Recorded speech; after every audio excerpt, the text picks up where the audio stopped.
রান্না করতে ভালোই লাগে। পরিবার খেয়ে যদি তৃপ্তি পায় তখন আরও ভালো লাগে। আর যদি রান্না মন দিয়ে করার পরেও পরিবারের খেতে ভালো না লাগে তখন কিন্তু নিজেকে অনেক খারাপ ভাবতে হয়। আমি মনে হয় রান্না করতে পারি না। আসলে তা না, ভালো করে রান্না করলে গুছিয়ে গাছিয়ে একটু খেতে ভালোই লাগে। রান্না করাটা যতটা বললে মানুষ বলে সহজ, ততটা সহজ নয়। জোগাড়যন্ত্রী করে রান্না করার সমস্ত সামগ্রী ফ্রেশ করে ধুয়ে কাটাকাটি পরিষ্কার করে তারপরে রান্না করতে হয়। আমাদের শুক্রবারের আজকের মজার মজার ভাজি, ভর্তা, শাক আরও রান্না বাড়া করছি প্রিয় ভিউয়ার্স। দেখে আপনাদের অবশ্যই ভালো লাগবে। ভালো লাগলে একটা লাইক, কমেন্ট, শেয়ার করবেন। এই দেখুন মজার মজার ভাজি, ভর্তা করতেছি, সঙ্গে আরও কিছু করছি। আসসালামু আলাইকুম প্রিয় ভিউয়ার্স, জুম্মা মোবারক। তো টুকটাক রান্না বান্না করছি, আপনাদের সঙ্গে শেয়ার করছি। তো আর মুরগি রান্না করব, তো কিভাবে কি তার প্রস্তুত প্রণালী করছি, আশা করি ভালো লাগবে। দেখুন, ওই যে বললাম জোগাড়যন্ত্রী করতে জীবন শেষ। সকালবেলা উঠে সমস্ত কাজ সেরে জোগাড়যন্ত্রী করতে অনেক সময় লেগে যায়। এই যে শুকনো মরিচ, কাঁচা মরিচ, তারপর ধনিয়া, জিরা, মৌরি, গরম মশলা, সব রকম মশলা মিলিয়ে একটা পেস্ট করব। জয়ত্রী, জয়ফল, পেঁয়াজ কাটা, আদা, রসুন, জিরা, মেথি দানা স্পেশাল। আজকে মুরগি রান্না করব স্পেশাল ভাবে, দেখলেও ভালো লাগবে, খেতে তো আরও সুস্বাদু। একটু টমেটো দিয়ে দিচ্ছি। এই দেখুন, ওই যে বললাম জোগাড়যন্ত্রী করতে অনেক কষ্ট হয়। রান্না তো ধীর গতিতে হয়ে যায়, খেতে আরও সময় লাগে না। সব কিছু মিলিয়ে কিন্তু রান্না করাটা একটা ধৈর্যের ব্যাপার।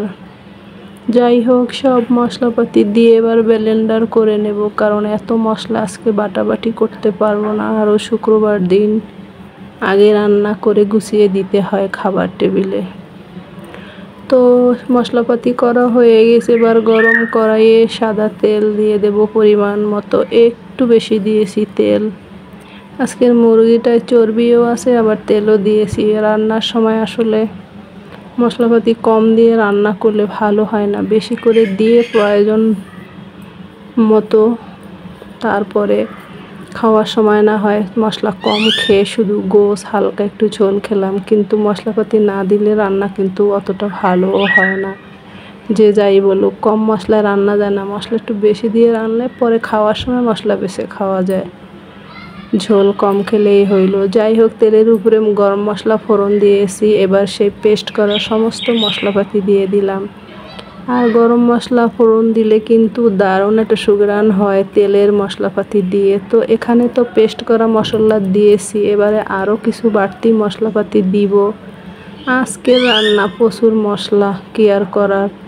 এই দেখুন, আবার একটু মরিচ পাউডার দিয়েছি, হলুদ পাউডার, জিরা পাউডার, ধনিয়া পাউডার আর স্বাদমতো লবণ দিয়ে এবার ফাইন করে কষিয়ে নেব, একদম আঠালো আঠালো করে। হয়তো আজকে আঠালো হবে না, কারণ তেল দিয়েছি, আবার মুরগির গায়েও চর্বি আছে, এটা লেয়ার মুরগি, এটা তো প্রচুর তেল থাকে। তো এই মশলাপাতি দেখুন কষানো হয়ে গেছে, এবার দিয়ে দিচ্ছি স্পেশালি মশলা তেঁতুলের টক। আজ তেঁতুলের টক দিয়ে মুরগি রান্না হবে। জানি না কে কে টক দিয়ে আবার মুরগি খায়, মাঝে মাঝে এভাবে খেয়ে দেখবেন, ভালো লাগে, মুখের রুচিও বাড়ায়।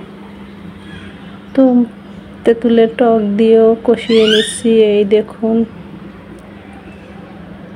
একদম চুলার জাল মাঝারি হিটে রান্না করছি।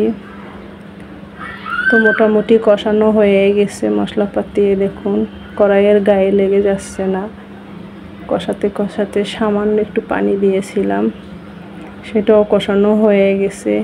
এবারে মুরগিগুলো দিয়ে দেব। এখানে একটা বড় সাইজের লেয়ার মুরগি আছে, একদম চামড়া সহ নিয়েছি। আর চামড়া সহ মুরগি রান্না করে খেতে দারুণ লাগে, আলাদা করলে ওইটা আবার আলাদা স্বাদ। তো সবগুলো দিয়ে দিয়েছি, চর্বিগুলো একদম বেছে বেছে দিয়েছি প্রিয় ভিউয়ার্স। এই দেখুন, এবার নেড়ে চেড়ে নেব। তো কষিয়ে নেব মুরগিটা এভাবে ভালোভাবে। কষাতে কষাতে একদম একটা মশলাপাতির যে কাঁচা ভাব থাকে সেইটা চলে যাবে, সেই অবধি কষিয়ে নেব ধীর গতিতে। আর রান্না বললাম না, ধৈর্য ধরে রান্না করাটাই হয়েছে উত্তম। ধৈর্য ধরলে ভালো হয়। দেখুন কষানো শেষ, মশলা তলানিতে পড়ে গেছে, এখন উপর থেকে তেল ভেসে উঠেছে কি পরিমাণ, কি বলবো, দেখতেই তো পাচ্ছেন। এই যে দেখুন আমি দিয়েছি খাবারের তেল, আবার মুরগির গায়ের তেল, সব মিলিয়ে মশলা কষিয়ে নিচে পড়ে উপর থেকে তেলগুলো ভেসে উঠেছে, সব ফাইনাল কষানো হয়ে গেছে। আর এইটা আজকে নারকেল দুধ দিয়ে রান্না করব। এই যে দুধ দিয়ে দিলাম, নারকেল কোড়া গরম পানিতে চটকে তা বের করে নিয়েছি। এখানে আর কোনো পানি দেওয়া লাগবে না, এটাই হয়ে যাবে। এবার নেড়ে চেড়ে মশলাপাতি কড়াইয়ের গা থেকে ঝোলের সঙ্গে মিলিয়ে এবার 5 থেকে 7 মিনিট অপেক্ষা করব। তো অপেক্ষা করছি আর কিছুটা সময়। এই মুরগি রান্না কিন্তু খেতে অসম্ভব সুস্বাদু। এক থালা ভাত নিমেষেই শেষ হয়ে যাবে, অন্য কোনো সবজির দরকার পড়বে না।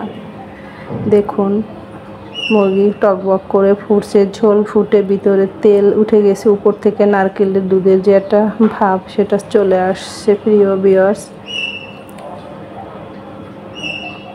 তো আরও 2-3 মিনিট জাল দিয়ে নেব। আলহামদুলিল্লাহ, আমার একদম ফাইনালি মুরগি রান্না হয়ে গেছে। কত সুন্দর গ্রেভি, উপর থেকে তেল উঠে গেছে। দেখুন এরকম নারকেল দুধ, লেবু টক, টমেটো টক সব কিছু মিলিয়ে মিশিয়ে রান্নাটা কেমন হয়েছে কমেন্টস করবেন।